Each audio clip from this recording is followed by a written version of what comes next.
All right, Ms. McCoy, thanks for making time for our interview today. I wanted to start out by going over this brief and discuss some of the issues in Texas related to childhood obesity, and I thought we'd continue with a discussion of healthcare and nursing policy. And again, I just really appreciate your time today. No problem.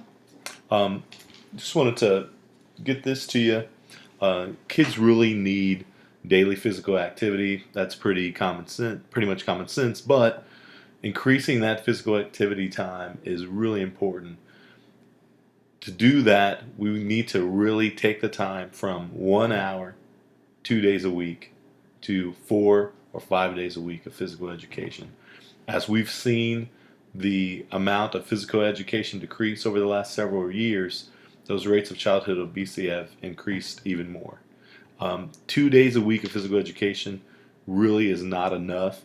Rather than target foods as other states have done, the plan here would basically be to increase public school time in PE for these kids. Physical education in school is known to help kids focus and learn.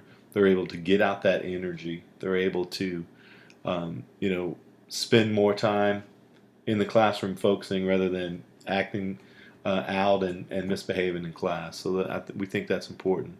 Um, if we combat childhood obesity by building healthy habits, these are habits that they can continue in the summer. These are habits that they can work on long term and pass those down to their younger siblings, um, cousins, etc. 22% of the children in elementary schools today in the state of Texas are currently overweight. This impacts low income children and minorities most.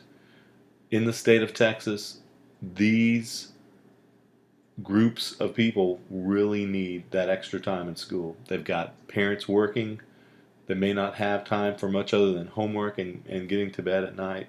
And we really need to look for ways to do that. So kind of our hope, again, is to, that you would get behind legislation that would increase physical education time in schools.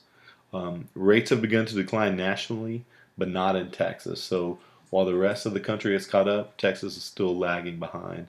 And most of all, happy kids are healthy kids. Just would really appreciate your support in this measure. I've added my contact information there, so if you've got any other questions about it, I'd be glad to help you out. Thank you. Thanks a lot.